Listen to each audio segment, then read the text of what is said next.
Aujourd'hui, on est au Bistrot du Verger à Chambéry, où j'ai le plaisir de recevoir Frédérique Varda, chanteuse lyrique, qui vient nous présenter la nouvelle édition du Festival d'opérette d'Aix-les-Bains. Et c'est mon invité.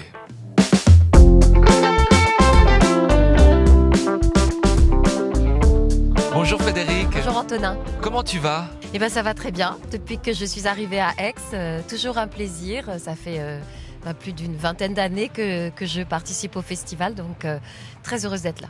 Bon Frédérique, tu es une comédienne et chanteuse lyrique. Comment est venue cette vocation ?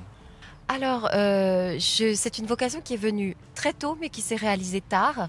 Je suis issue d'une famille quand même d'artistes, puisque ma tante était Agnès Varda et qui vivait avec Jacques Demy. Donc voilà, je dois dire que je suis née avec dans les oreilles toutes les musiques de Michel Legrand, et j'ai toujours voulu chanter, danser, jouer la comédie, etc.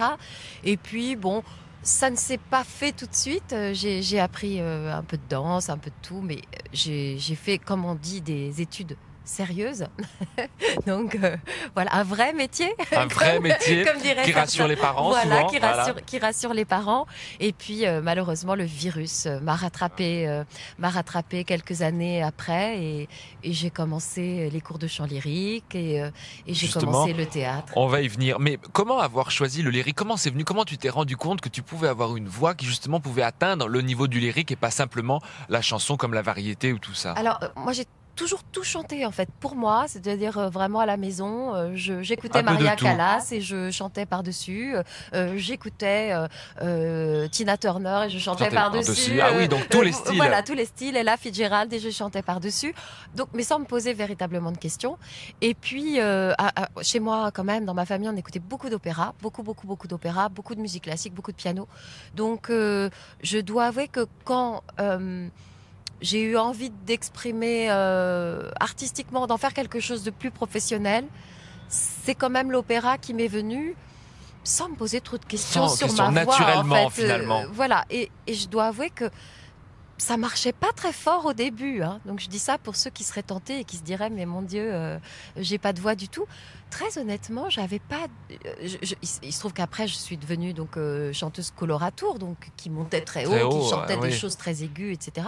Mais c'était pas du tout le cas au départ, du tout. Donc après il y a eu un déclic et hop, la voix est sortie. Mais donc ça doit pas être un frein à mon avis au départ. On peut tous finalement essayer du moins. Exactement. Bon, tu en parlais tout à l'heure. Plus jeune, tu fais des études à la fois de sciences politiques, mais tu suis en parallèle des cours de danse et de théâtre. Finalement, tu as tranché, tu as choisi l'artistique, mais ce choix, il a été facile à faire ou tu t'es beaucoup posé de questions ? Alors, je crois pas m'être posé tant de questions que ça. Je pense que c'était au virage. J'ai commencé très tard, hein, paradoxalement, par rapport à d'autres. Mais au virage de l'an 2000, vous savez, tout le monde s'était fait. Enfin, toi, tu savais pas parce que t'étais pas là. Mais à l'an 2000, tout le monde s'est fait des gros projets, etc. Et moi, je me suis vraiment dit bon, là, je suis prête. Ma voix est prête, mon envie est là depuis toujours, et si je le fais pas maintenant, ce sera jamais. Donc on a laissé tomber la science politique. On a laissé tomber, oui, le travail que je faisais. Je travaillais dans la production de films à l'époque, dans la production et la distribution de films. Je travaillais aussi j'ai travaillé à l'Opéra de Nice, mais comme dans la partie administrative, dans les contrats, tout ça. Et je me suis vraiment dit, là, c'est maintenant. Non, c'est pas ma place. Donc, non, je me suis pas dit ça. Mais j'avais cette envie vraiment de monter sur scène, de me réaliser en tant qu'artiste, et je voulais tenter ma chance. Ce qui était une sorte de folie douce, mais c'est pas grave. Je pense que j'ai ce petit grain de folie. Je pense que j'ai les deux côtés. Je suis mon signe, c'est Vierge. Alors il y a la Vierge sage et la Vierge folle qui cohabitent plus ou moins facilement d'ailleurs. Et tu fais tes débuts donc dans des grands opéras et opérettes comme Le Barbier de Séville, La Flûte enchantée et bien d'autres. Quels souvenirs tu gardes finalement de ces années-là et de ces premières productions ? Alors pour être très honnête, je fais mes débuts grâce à Pierre.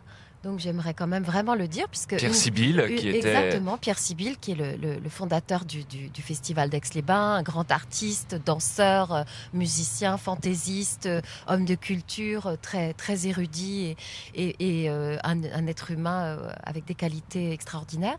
Donc c'est lui. Je vais à une audition où il était avec Frédéric Lhuillier, et c'est comme ça que j'ai commencé. Donc pas avec Pierre directement. J'étais un peu un bébé à l'époque, même si j'étais pas toute jeune, j'étais un bébé. donc il me propose un rôle et on m'avait proposé autre chose. Et moi, bêtement, je dis bah non, je suis prise. Puis pour finir, cette autre chose ne s'est pas faite. Donc j'aurais dû commencer tout de avec suite. Pierre Avec directement, Pierre. mais je ne savais pas qu'à l'époque il fallait garder plusieurs plats sur le feu le plus longtemps. C'était les débuts en même temps. Exactement. C'était les débuts. Donc j'ai commencé avec de l'opérette et ensuite Pierre m'a rappelé et j'ai commencé comme ça. Et puis petit à petit l'opéra est venu également. Donc voilà. Et quel souvenir merveilleux j'ai gardé. Bien, je vais le dire et vraiment c'est sans prétention aucune. Je crois que c'était assez extraordinaire pour moi.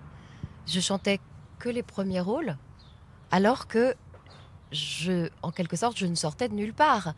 Je n'avais pas fait le parcours complet du conservatoire. Je n'avais pas chanté dans des chœurs. Je n'avais pas fait les seconds plans. J'arrivais directement dans les premiers rôles. Et c'était comme un rêve, un peu comme un coup de baguette magique où tout d'un coup, voilà, c'est ce que les rôles que je voulais chanter, ceux que je chantais enfant. Par-dessus Maria Callas sont devenus réalité. Voilà, devenaient réalité. Quand j'écoutais Teresa Berganza, quand j'écoutais, etc., et je chantais par-dessus leur voix, ben voilà, ça se réalisait. C'était enfin donc c'était quelque chose d'incroyable, quelque chose de extrêmement difficile aussi, parce que justement, j'avais pas toute cette expérience qu'on peut acquérir en regardant d'autres faire. Donc c'était à la fois très difficile. Mais je crois que c'est ce qui a fait un peu ma marque de fabrique et ce qui a plu à Pierre, si on peut dire ça comme ça. C'est-à-dire que j'arrivais avec mon authenticité, oui, la simplicité, mon naturel, ouais. Et j'étais pas formatée, peut-être, dans un moule. Dans un moule. Tout à fait. Donc j'avais ma façon de jouer qui m'était propre, ma façon de chanter qui m'était propre. Et je pense que ça, Pierre a été séduit par ça. Oui, Cette année encore, il va y avoir lieu le festival d'opérette d'Aix-les-Bains. Tu es à la direction artistique de ce festival après le départ de Pierre Sibille, dont on a parlé, dont tu étais très proche. Comment ça s'est fait? C'était aussi une volonté de lui rendre hommage, de vouloir reprendre ce festival et pas le laisser à l'abandon. Exactement. Il y a vraiment, moi, je me sens une hérédité vis-à-vis de Pierre que j'admirais énormément. Je pense que c'est un spectacle, l'opérette, qui met de la joie au cœur, qui est assez fidèle ici, qui existe donc depuis 33 ans, qui fait travailler beaucoup d'artistes, de danseurs, de chanteurs, des techniciens. Et Pierre s'est battu tant d'années pour que ça vive. Vraiment, moi, je n'imaginais pas que ça puisse disparaître. Alors cette année, on va pouvoir découvrir 2 spectacles. Est-ce que tu peux nous en dire un peu plus? Donc il y a Princesse de Xarad. Princesse Xardas, pardon, excusez-moi. Le 16 et 17 juillet et Andalousie le 23 et 24 juillet. Exactement. Est-ce que tu peux nous en dire un peu plus? Alors, Princesse Xardas, c'est donc une opérette de Kallmann. C'est une opérette qui met en scène donc une chanteuse de cabaret, amoureuse d'un prince qui est amoureux d'elle aussi, et évidemment leur amour va être empêché par leur milieu social, mais évidemment comme dans toute opérette, la fin sera heureuse et belle. Il y a beaucoup d'humour, des personnages fantaisistes qui viennent mettre les petites touches de joie. Il y a des ballets, des ensembles fougueux. C'est une musique très virevoltante, avec des valses aussi, très amoureuses, des situations dramatiques. Il y a tout pour faire une opérette de rêve. Voilà. Bon, et donc ça, on le rappelle, donc le 16 et le 17, c'est Princesse Xardas, donc le 16 et 17 juillet. Donc le 23 et le 24 juillet, Andalousie. Andalousie, donc ça c'est la grande opérette de Lopez. Donc c'était la programmation prévue par Pierre, qui n'a pas pu se faire en raison du Covid en 2020. Donc c'était la programmation prévue. Donc Andalousie, c'est la grande opérette Lopez avec tous les tableaux, les décors, les ballets. L'opérette dans toute sa splendeur. Dans toute sa splendeur, et surtout avec le ténor majestueux qui va être chanté par Juan Carlos Echeverri, que tous les gens du festival connaissent bien et adorent avec son charme. Il est colombien d'origine, un très beau garçon, il chante très bien. Bon, c'est très prometteur en tout cas tout ça. Oui. Et Frédéric, quels sont tes autres projets? Parce qu'il y a le festival là qui va t'occuper jusque fin juillet, mais je sais que tu es quelqu'un qui a toujours les idées en marche. Quels sont les autres projets aussi? On va pouvoir te retrouver, sachant que toute ton actualité est sur ton site, frédéricvarda.com. frédéricmarie.com. Exactement. Mais où est-ce qu'on va pouvoir te retrouver d'autre? Qu'est-ce qui est en route? Ce qui est en route. Alors, j'ai pas mal de projets en cours qui sont en écriture, qui mélangent théâtre et chant, mais plus en tant que comédienne, parce que c'est vraiment quelque chose que j'ai envie de développer plus. Je m'occupe aussi d'une saison musicale en Bretagne qui s'appelle les 1000 musicaux, et dans lesquels je mets en scène aussi des spectacles et qui engagent des pianistes, des violonistes, des musiciens de jazz. Donc ça m'occupe pas mal. J'ai des mises en scène prévues, j'ai des belles Hélènes prévues à la fin de l'année.